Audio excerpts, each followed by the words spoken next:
Definitely smoking और alcohol fertility in general को affect करती हैं। स्मोकिंग और अल्कोहल से हमारा डीएनए डैमेज होता है। तो अब आईवीएफ में हाई सक्सेस रेट्स क्यों हैं, 80% क्यों हैं? क्योंकि हम ज़्यादातर काम जो शरीर में करना है वो हम सारा बाहर कर रहे हैं। पर क्या काम हम बाहर नहीं कर सकते? हम बच्चे को 9 महीने नहीं पाल सकते। वो हार्डली 28 साल की थी, उनको ब्लड कैंसर हुआ था और उन्हें कीमोथेरेपी की ज़रूरत थी। अब कीमोथेरेपी अगर करवानी है तो आपको पता है कि आपके ओवरीज डिस्ट्रॉय होंगे और आपके अंडे फिर ख़त्म हो जाएंगे। तो कल को जाके अगर आपको फैमिली बनानी है, आप कैसे बनाओगे? हमने फिर उनके हस्बैंड का सीमन लिया, उनका ओवसाइट लिया, एम्ब्रियो बना के एम्ब्रियो फ्रीज किया। 5 साल बाद शी वॉज एब्सोल्युटली फाइन, उनको 100% रिमिशन आया। Now she has 2 children, so she is happy. IVF औरतों के लिए आजकल बिल्कुल सेफ़ है। इसके 1-2 कॉम्प्लिकेशन ज़रूर हैं जिसके लिए हमें अवेयर रहना चाहिए, जो कि खास करके जब हम एग्स बना रहे होते हैं। एक ही कॉम्प्लिकेशन का नाम लूँगी। तब जब हम डोज देते हैं तो हम नॉर्मली हमारे शरीर में 1 महीने में सिर्फ 1 एग बनता है। जब हम आईवीएफ करते हैं तो उसमें हम कई सारे एग बना रहे होते हैं, करेक्ट? आईवीएफ ना ही फर्स्ट स्टेप है और ना ही ओनली स्टेप है। तो ये बात आपकी बिल्कुल सही है कि रूरल एरियाज़ में खास करके अवेयरनेस काफ़ी कम है, और सिर्फ इस चीज़ को लेकर नहीं कि आईवीएफ क्या है, इस चीज़ को भी लेकर कि प्रेगनेंसी होते कैसी है, या फर्टिलाइजेशन क्या होता है, या हमारा शरीर कैसा होता है। तो खाना अच्छा और रेगुलर एक्सरसाइज, ये करते ही पीसीओडी अगर आपको है भी तो भी आपके 80% काम तो वहीं पर ख़त्म हो जाता है। बाकी 20% जो ट्यूब होते हैं उन्हीं में ये प्रक्रिया फर्टिलाइजेशन शरीर के अंदर होती है। जब वो ट्यूब काम नहीं कर रहे होते, ट्यूब ब्लॉक्ड होते हैं, बंद होते हैं, तो वो सबसे कॉमन कारण सबसे पहले बना आईवीएफ के लिए, जिसको टेस्ट ट्यूब बेबी कह रहे हैं हम। और सच बात तो ये है कि जब हम फर्टिलिटी वाली महिलाओं को देखते हैं तो 10 में से 7 में हमें कारण मिलते हैं, 3 में हमें कारण भी नहीं मिलते, और उसमें बाकी चीज़ें फेल होती जाती हैं। दूसरा कारण जो हमारे यहाँ एक्चुअली काफ़ी है वो है ट्यूबरक्लोसिस। टीबी की बीमारी अगर कभी भी हुई है या आपके आसपास भी कभी भी हुई है, और अगर आप सेहत आपकी कभी भी कमज़ोर पड़ती है तो उसमें भी ट्यूब ब्लॉक हो सकता है। और आईवीएफ में भी जैसे मैंने कहा तरह तरह की अब टेक्नोलॉजी डेवलप हो गई है, जिसको इक्सी कहते हैं, पिक्सी कहते हैं, टीसा कहते हैं। उसमें भी जो एक एडवांस टेक्नोलॉजी है जिसमें आजकल हम जीन्स भी चेक कर लेते हैं, जो एम्ब्रियो होता है उसको, जिसको प्री इम्प्लांटेशन जेनेटिक टेस्टिंग कहते हैं। एक अनफिट 24 साल के इंसान में भी दिक्कत आ सकती है, और एक फिट 31-32 के साल के इंसान में भी हो सकता है, बिल्कुल कोई दिक्कत ना आए। तो मेरा फर्स्ट एडवाइस वुड बी कि अगर आपको अपनी फर्टिलिटी मेंटेन करनी है तो आपको अपनी सेहत का ध्यान, बाहर का खाना बंद, पैकेट से निकले हुए खाना बंद, और जहाँ तक हो सके रेगुलर एक्सरसाइज। आप जैसे ही बच्चा आपके पास आता है आप चेक कर सकते हो कि वो आपका है या नहीं है, और फिर अगर वो आपका नहीं है तो आप तो बंद करवा सकते हो आईवीएफ क्लिनिक। तो कोई भी ऐसे काम क्यों करेगा? अगर आप बेबी इमीडिएटली शादी के बाद नहीं प्लान करना चाहते तो पहले ही कंसल्ट करके सेफ तरीके क्या हैं बच्चा ना होने के, जिसको कॉन्ट्रासेप्शन कहा जाता है, वो उसके बारे में आप डॉक्टर से डिस्कस करके समझ लें।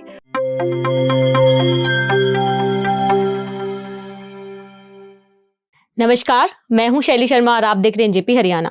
दोस्तों, आज वर्ल्ड आईवीएफ डे है। आज ही के दिन 25 जुलाई के दिन पहला आईवीएफ बेबी हुआ था। आईवीएफ यानी आजकल जो आम भाषा में कहा जाता है test tube baby.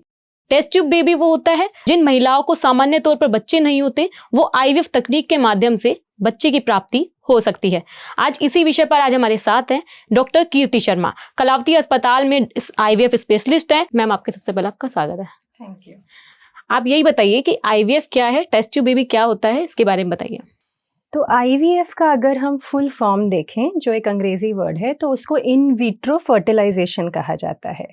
In vitro मतलब क्या? इन वीवो हम उसको कहते हैं जो शरीर के अंदर होता है, इन विट्रो होता है जो बाहर होता है, वो हुआ इन विट्रो। फर्टिलाइजेशन मतलब क्या? औरत का अंडा और आदमी का शुक्राणु जब मिलते हैं तो उस प्रक्रिया को फर्टिलाइजेशन कहते हैं। तो इन विट्रो फर्टिलाइजेशन मतलब शरीर के बाहर फर्टिलाइजेशन की प्रक्रिया करवाना, जो कि आमतौर पर टेस्ट ट्यूब कहते हैं, क्योंकि ये माना जाता है कि वो टेस्ट ट्यूब में किया जाता है, तो इसी को इन विट्रो फर्टिलाइजेशन कहते हैं। आईवीएफ की नीड कब पड़ती है? आईवीएफ की नीड, जो सबसे पहली नीड थी, जो आपने लुइस ब्राउन का बताया, वो था कि सामान्य बात है, शरीर में एक बच्चेदानी होती है, 2 ट्यूब होते हैं, 2 अंडेदानी होती है। जो ट्यूब होते हैं उन्हीं में ये प्रक्रिया फर्टिलाइजेशन शरीर के अंदर होती है। जब वो ट्यूब काम नहीं कर रहे होते, ट्यूब ब्लॉक्ड होते हैं, बंद होते हैं, तो वो सबसे कॉमन कारण सबसे पहले बना आईवीएफ के लिए, जिसको टेस्ट ट्यूब बेबी कह रहे हैं हम। अब या तो ट्यूब ब्लॉक, अब ट्यूब ब्लॉक कब हो सकता है? किसी भी इन्फेक्शन से ट्यूब ब्लॉक हो सकते हैं, क्योंकि ट्यूब बहुत ही एक नाजुक सी स्ट्रक्चर होती है। तो ट्यूब ब्लॉक होने पर किया जा सकता है। कुछ औरतों को आजकल कॉमनली पीसीओडी, जो कि बहुत बढ़ी हुई प्रक्रिया, जब बढ़ा हुआ है, जब नॉर्मल तरह से नहीं हो रहे बच्चे, पीसीओडी हमें बात उसके बारे में भी करनी चाहिए। तो पीसीओडी में किया जा सकता है। जब बाकी तरह के दूसरे ट्रीटमेंट्स आपके फेल हो गए हैं, एंडोमेट्रियोसिस नाम की एक तकलीफ़ है, उसमें किया जा सकता है। तो ये तरह तरह के होते हैं कारण, जिसके लिए हम आजकल आईवीएफ करते हैं। हम ब्लॉक ट्यूब से भी आगे बढ़ चुके हैं। और सच बात तो ये है कि जब हम फर्टिलिटी वाली महिलाओं को देखते हैं तो 10 में से 7 में हमें कारण मिलते हैं, 3 में हमें कारण भी नहीं मिलते, और उसमें बाकी चीज़ें फेल होती जाती हैं। तो अब जिस कागार पर हम आईवीएफ पहुंच चुका है, अब आपने जो पहली लुइस ब्राउन की बात की, वो आज 46 साल की होगी, है ना? She must be 46 today. आज हम बहुत आगे बढ़ चुके हैं, तो तरह तरह के कारणों के लिए आईवीएफ करते हैं। ट्यूब ब्लॉक होने का क्या कारण मानते हैं? जैसे आजकल क्या है, अल्कोहल बहुत लेती है फीमेल्स, तो इसके पीछे क्या कारण मानते हैं आप? अल्कोहल से कई तरह के प्रॉब्लम्स होते हैं औरतों को, बट ट्यूब ब्लॉक उसके वजह से नहीं। Smoking, alcohol? स्मोकिंग के वजह से डेफिनेटली स्मोकिंग और अल्कोहल फर्टिलिटी इन जनरल को अफेक्ट करती हैं, क्योंकि वो जो क्वालिटी होता है, जो अंडा शरीर से बनता है, या आदमियों के जो शुक्राणु बनते हैं, तो चाहे आदमी लें चाहे औरतें लें, स्मोकिंग और अल्कोहल से हमारा डीएनए डैमेज होता है, और उससे जो हमारा क्वालिटी है गैमीट्स का, अंडे का और शुक्राणु का, वो ख़राब होता है, जिसके वजह से प्रेगनेंसी, फर्टिलाइजेशन में और फर्टिलिटी में प्रॉब्लम्स आती हैं। जहाँ तक ट्यूब ब्लॉक का सवाल है, वो होता है इन्फेक्शंस की वजह से, और इन्फेक्शंस जनरली ये वाले जो होते हैं वो सेक्स के दौरान ही, सेक्सुअली ट्रांसमिटेड इन्फेक्शंस ही कहा जाता है उन्हें। तो इसीलिए हम कहते हैं कि एक बार आप रिप्रोडक्टिव एज ग्रुप में अगर हैं, आपकी शादी हो गई है या आप सेक्सुअली एक्टिव हैं, तो आपको साल में कम से कम एक बार गायनी चेकअप करा लेना चाहिए, ये देखने के लिए कि कोई इन्फेक्शन तो नहीं है। क्योंकि कई बार इन्फेक्शन बाहर पता चलती हैं, कई बार हो सकता है पता ना चले, या माइल्ड सिम्टम्स हों और किसी को लगे कोई बड़ी बात नहीं है। ये इन्फेक्शंस अगर एक बार होती है, ट्रीट हो गई, तब तो ज़्यादातर डैमेज नहीं होता, पर अगर 2 से 3 बार होती है तो ट्यूबल डैमेज हो सकता है। दूसरा कारण जो हमारे यहाँ एक्चुअली काफ़ी है, वो है ट्यूबरक्लोसिस। टीबी की बीमारी अगर कभी भी हुई है, या आपके आसपास भी कभी भी हुई है, और अगर आप सेहत आपकी कभी भी कमज़ोर पड़ती है, तो उसमें भी ट्यूब ब्लॉक हो सकता है। अगर हम देखें आजकल हॉस्पिटल्स में बढ़ चढ़कर सक्सेसफुल रेट दिखाई जाती है आईवीएफ की, आपका क्या मानना है, कितनी सक्सेस रेट होती है? 100% सक्सेस रेट्स तो अभी भी नहीं हैं आईवीएफ के, क्योंकि जैसे मैंने कहा 10 में से 7 केसेस में हमें कारण पता है, 3 में हमें कारण नहीं पता होते हैं, करेक्ट? तो अब आईवीएफ में हाई सक्सेस रेट्स क्यों हैं, 80% क्यों हैं? क्योंकि हम ज़्यादातर काम जो शरीर में करना है वो हम सारा बाहर कर रहे हैं, पर क्या काम हम बाहर नहीं कर सकते? हम बच्चे को 9 महीने नहीं पाल सकते। तो अगर औरत की बच्चेदानी में कोई तकलीफ है, तो जब हम बच्चा अंदर डालते हैं, जो कि हमें अंडा ठीक से बना हुआ पका पकाया हमने बना दिया, चलो ठीक है, तो 3 डेज 5 डेज हमने उसको डाल दिया, चाहे 3 दिन का हो, 5 दिन का हो, जितना भी हो, रोकना तो उसे बच्चेदानी में है। अगर बच्चेदानी में कोई दिक्कत हुई है, जैसे अभी हमने ट्यूबरक्लोसिस की बात की, और अगर वो परत नष्ट हुई है या बच्चेदानी में किसी भी और तरह की दिक्कत है, तो वो बच्चेदानी वो बच्चा नहीं रोक पाती। इसलिए अगर कोई भी क्लेम करता है आज के दिन में कि 100% सक्सेस रेट्स हैं, तो या तो वो हर तरह के मरीज़ कर ही नहीं रहे, वो गारंटीड वही मरीज़ के आईवीएफ कर रहे हैं जिनमें उन्हें पता है कि सक्सेस आएगा ही आएगा।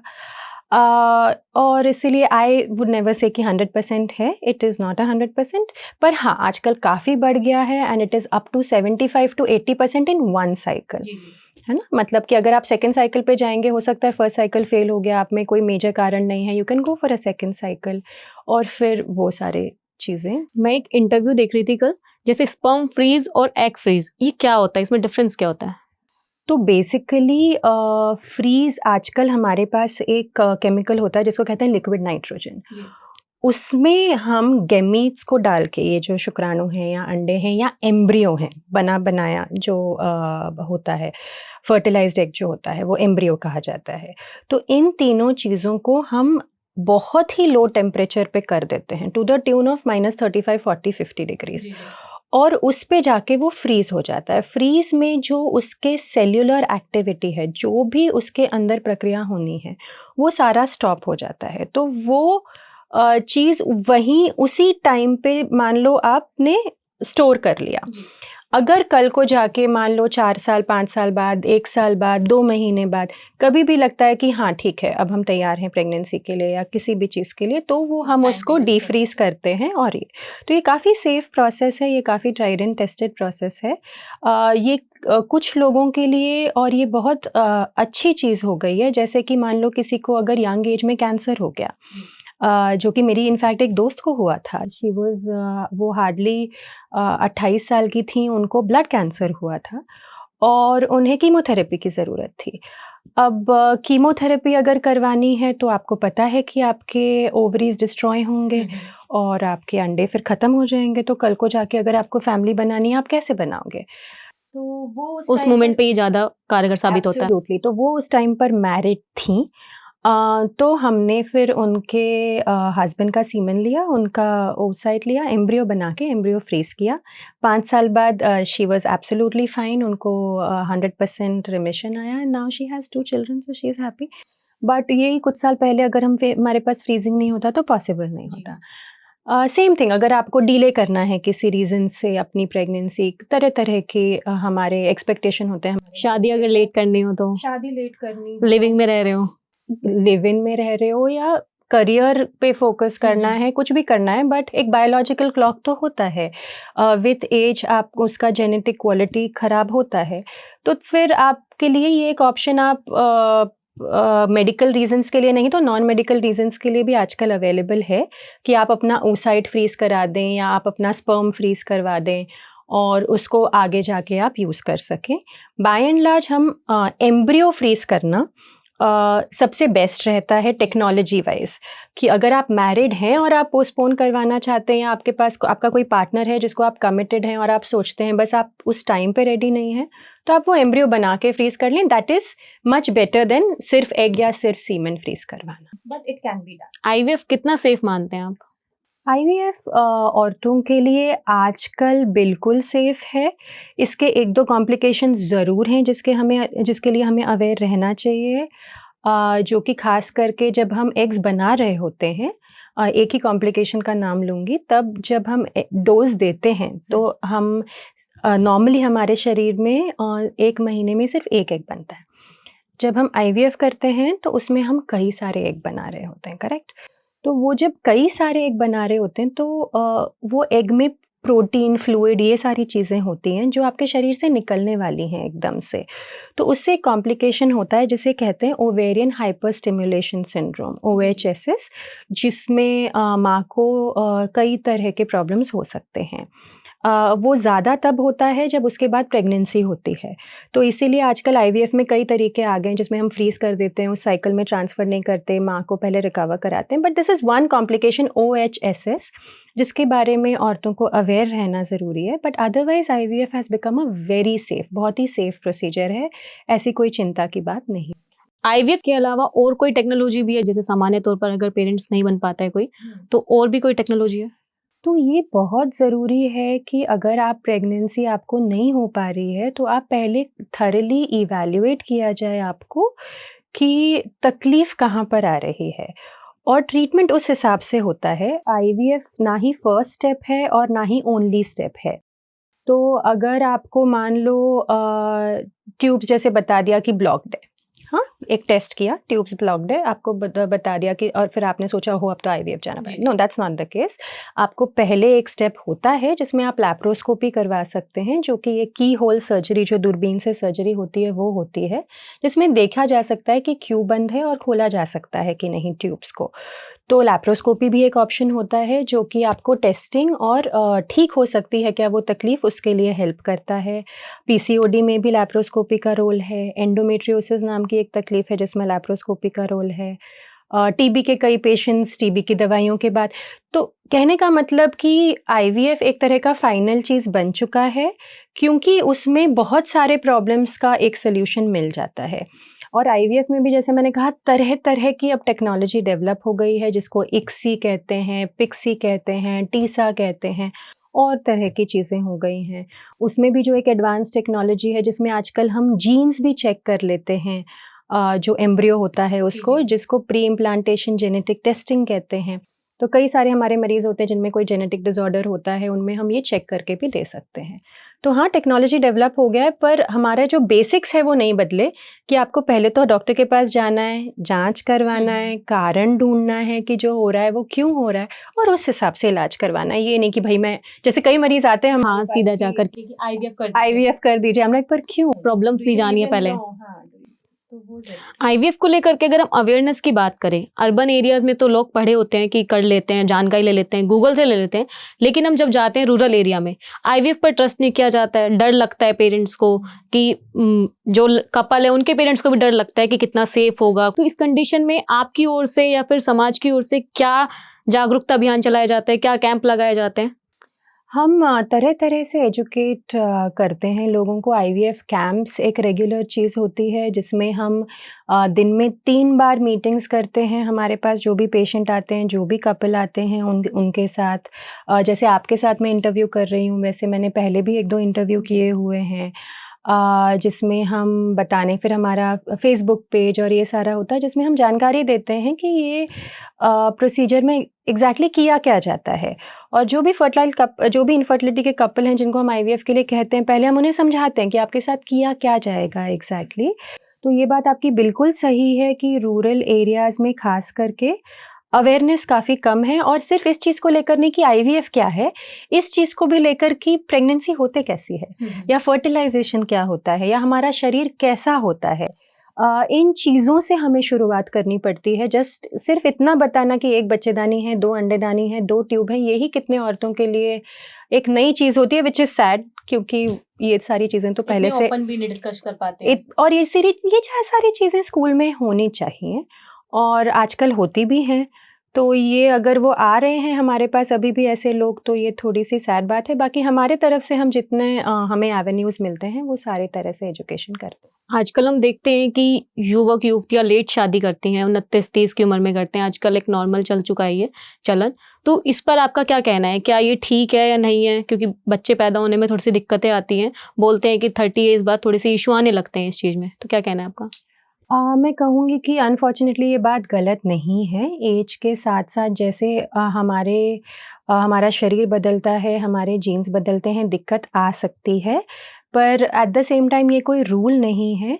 अगर आप एक अनफिट 24 साल के इंसान हो, और अगर आप एक फिट 30 साल के इंसान हो, तो उसमें भी फ़र्क है। एक अनफिट 24 साल के इंसान में भी दिक्कत आ सकती है, और एक फिट 31-32 के साल के इंसान में भी हो सकता है बिल्कुल कोई दिक्कत ना आए।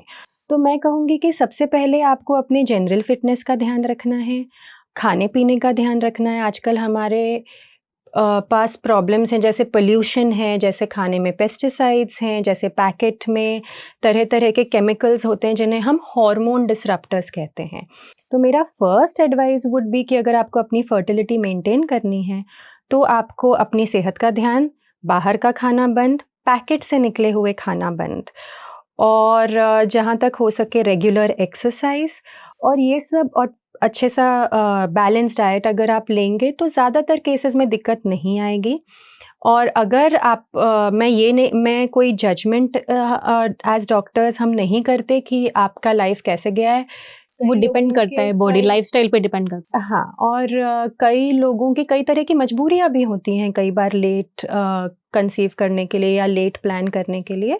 तो मैं बस कहूँगी कि आजकल काफ़ी टेक्नोलॉजी एडवांस हो गई है, तो अगर आपको वो डिसीजंस लेने भी हैं लेट फर्टिलिटी के और वो सब, आप ज़रूर चेकअप कराते रहें डॉक्टर से और ये सारे चॉइसेस आप डिस्कस करते रहें, ताकि आपको पहले से पता हो कि आपको कैसे प्रिपेयर्ड रहना है, क्या दिक्कतें आ सकती हैं और उस तरह को उसको कैसे फेस करना है। तो आप डॉक्टर के साथ एक पार्टनरशिप में रहें, आप अगर उनसे डिस्कस करेंगे तो आजकल डॉक्टर्स सारी बातें समझते हैं। आईवीएफ किस एज तक करा सकते हैं? आईवीएफ जो गवर्नमेंट का नया एक्ट आया है जिसको असिस्टेड रिप्रोडक्टिव एक्ट कहा जाता है, उसमें 45 साल तक की औरत का तो हम आराम से कर सकते हैं। 50 साल तक भी अगर कोई मेडिकल कंडीशन नहीं है औरतों में तो आईवीएफ कराया जा सकता है। मेल्स के लिए ये एज 55 तक कहा जाता है। उसके बाद जनरली हम देखते हैं कि सीमेन में प्रॉब्लम्स और वाइलिंग जो डिसऑर्डर्स हैं उनका चांस थोड़ा सा बढ़ जाता है। अगर हम देखें तो अगर फीमेल को मिसकैरेजेस हो जाते हैं, 2 बार मिसकैरेजेस हो जाते हैं, तो उस कंडीशन पे क्या आईवीएफ पॉसिबल है?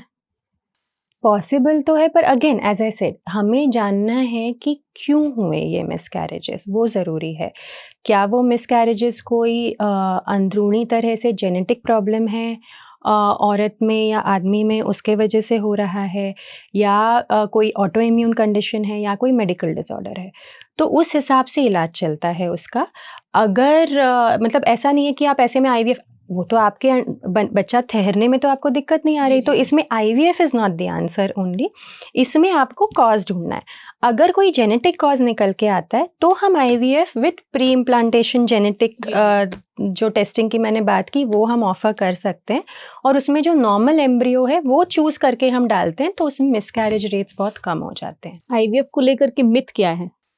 आईवीएफ को लेकर कई सारी मिथ्स हैं कि सबसे ज़्यादा जो मैं सुनती हूँ, कम से कम, बाकी तो आप बताएंगी, वो है कि ये लोग बदल देते हैं, अंदर स्पर्म्स किसी और का डाल देते हैं और किसी और औरत कुछ और डाल देते हैं, ये सब करते हैं। तो मैं ये समझाना चाहूँगी कि ये पेशेंट्स के जानकारी के बगैर, कपल की जानकारी के बगैर ये नहीं किया जा सकता, क्योंकि आजकल टेस्ट करना पैटर्निटी बहुत आसान है। आप जैसे ही बच्चा आपके पास आता है, आप चेक कर सकते हो कि वो आपका है या नहीं है, और फिर अगर वो आपका नहीं है तो आप तो बंद करवा सकते हो आईवीएफ क्लिनिक, तो कोई भी ऐसे काम क्यों करेगा। तो ये एक मिथ सबसे ज़्यादा जो मैं सुनती हूँ कि ये बदल देते हैं और कुछ और कर देते हैं, ऐसा कुछ नहीं होता है। आजकल हम देखते हैं 15 टू 25 एजेस की फीमेल्स को पीसीओडीज की प्रॉब्लम्स ज़्यादा हो जाती हैं, तो इसको लेकर के आपका क्या कहना है कि क्या प्रॉब्लम्स है, क्या कॉजेज आते हैं पीछे? इसमें जो मेन कॉजेज़ हैं, जैसे मैंने पहले भी बताया, वो हैं hormone disrupting chemicals. Hormone disrupting chemicals हमारे ज़्यादातर डाइट, पानी और डाइट, क्योंकि मिट्टी में हमारे, अगर आप सिर्फ माइक्रोप्लास्टिक्स का हमने टेस्टिंग कराया था यहाँ पर, वो बहुत ज़्यादा बढ़ गया है। और आजकल और लड़कियों को मैं सबसे पहले पूछती हूँ कि आप कितने पैकेट लेते हो, है ना, स्कूल जाते हुए, आते हुए, बस हाथ में ले लिया। तो एक सबसे बड़ा कारण हमारा अनफॉर्चुनेटली डाइट है, जिसमें हमारे डाइट में एक बैलेंस डाइट की कमी है, जो पहले दाल प्रोटीन के जो होता था वो कमी है, और साथ में ऑफ कोर्स थोड़े से जीन, मतलब अगर आपके पास कोई भी जीन ऐसा है जो कि कमज़ोर है आपके शरीर में, और उसके साथ फिर आप ऐसा एनवायरनमेंट का लोड उस पर लाते हैं जो कि ऑलरेडी 10-20 साल पहले और आज में ही इतना बदलाव हम देख रहे हैं, फिर ये चीज़ें मिलके बहुत गड़बड़ करती हैं। तो मेरा फर्स्ट एडवाइस वुड बी कि प्लीज़ किसी भी चिप्स के पैकेट को हाथ ना लगाएं, खास करके उस ससेप्टेबल एज में, क्योंकि उसमें बहुत सारे हार्मोन डिसरप्टिंग केमिकल्स हम देख रहे हैं। और दूसरा कि डाइट पे अपना आप खाना घर में बना हुआ जो रोटी दाल आपको मिलती है, सब्जियां खूब खाएं, फ्रेश फ्रूट्स खाएं, और एक्सरसाइज। आजकल हम देखते हैं जैसे ही पढ़ने का प्रेशर आ जाता है लोगों पे, एंट्रेंस एग्ज़ाम का प्रेशर आ जाता है बच्चों पर, वो पढ़ाई के चक्कर में बिल्कुल एक्टिविटी छोड़ देते हैं, सुबह लेके जाकर धूप भी नहीं लेते। तो सुबह का और शाम का जो आपका रेगुलर वॉक है, ये आप कम से कम करें। मेंटली फिजिकली फिट होना बहुत ज़रूरी है, तभी आप पढ़ाई या कोई भी एग्ज़ाम भी क्रैक कर पाएंगे। तो खाना अच्छा और रेगुलर एक्सरसाइज, ये करते ही पीसीओडी अगर आपको है भी तो भी आपके 80% काम तो वहीं पर ख़त्म हो जाता है, बाकी 20% सिर्फ डॉक्टर का बचता। हम देखते हैं कि मैरिड कपल आमतौर पर जैसे उनको बेबी कंसीव नहीं करना है तो वो एबॉर्शन के लिए पिल्स ले लेते हैं, बहुत सारी हैवी पिल्स होती हैं वो काफ़ी, तो वो कितनी डेंजरस होती है उसके बारे में बताइए। अपने आप में ये बहुत डेंजरस नहीं है, पर ये अंडर सुपरविजन ही होना चाहिए, क्योंकि पिल्स के लेने के बाद या तो एक तो हेवी ब्लीडिंग हो सकती है, दूसरे टुकड़े अंदर रह सकते हैं, और ये हम आम तौर पर देखते हैं कि टुकड़े अंदर रह गए, औरतों ने उसको केयर नहीं किया, हमारे पास 1-1.5 महीने बाद उसको कॉम्प्लिकेशन बनाकर आए। उसमें जब ब्लड बहुत फ्लो बहुत ज़्यादा बढ़ जाता है और फिर उसको निकालना, और फिर वो यूट्रस को डैमेज कर सकता है, जिससे आगे उन्हें बहुत तरह की दिक्कतें आ सकती हैं। तो इसीलिए अगर लें तो हमेशा सुपरविजन में लें। अगर आप बेबी इमीडिएटली शादी के बाद नहीं प्लान करना चाहते, तो पहले ही कंसल्ट करके सेफ़ तरीके क्या हैं बच्चा ना होने के, जिसको कॉन्ट्रासेप्शन कहा जाता है, वो उसके बारे में आप डॉक्टर से डिस्कस करके समझ लें, ना कि बिना सोचे समझे जब प्रेगनेंसी हो गई उसके बाद एम्प्टी पिल के चक्कर में पड़ें। वो जहाँ तक अवॉइड हो सके वो अच्छा है, खुद को भी ठीक लगता है, क्योंकि मैंने बहुत बार देखा है लोगों को जिन्होंने पिल लिया है जो कि बाद में मेंटली थोड़े से डिस्टर्ब्ड रहते हैं इन चीज़ों को लेकर। चलिए आखिरी क्वेश्चन है मेरा, आईवीएफ में कितने चार्जेस लगते हैं, क्या पैसे लगते हैं? आजकल लोगों को ये रहता है कि ज़्यादा पैसे ले लेंगे डॉक्टर, क्या मानना है? आईवीएफ में ये बात बिल्कुल सही है कि पैसे काफ़ी लगते हैं। पैसे इसलिए भी काफ़ी लगते हैं क्योंकि टेक्नोलॉजी बहुत एडवांस्ड है। जो हम कल्चर मीडिया यूज़ करते हैं, जो हम इंजेक्शंस यूज़ करते हैं, ये बहुत ही हाईली प्यूरिफाइड मामला होता है, ये बहुत ही महंगे होते हैं। हैविंग सेड दैट, हर एक सेंटर के अलग-अलग रेट्स देखे हैं मैंने, कोई एक यूनिफॉर्म अगर रेट मिनिमम नहीं चार्जेस है, देखें तो बट अप्रॉक्सिमेटली अगर आप एक साइकिल का देखें तो अप्रॉक्सिमेटली 2 लाख के आसपास आपका काम हो जाता है। अगर पर आप बिल्कुल ही अफोर्डिंग नहीं हो, तो सरकारी अस्पताल भी हैं कुछ जहाँ पर आईवीएफ होता है, जैसे ऑल इंडिया है, मैमसी है। वहाँ पर भी फ्री नहीं हो पाता, क्योंकि जैसे मैंने कहा वो भी नहीं कर पाते क्योंकि ये इतने महंगे इंजेक्शंस हैं।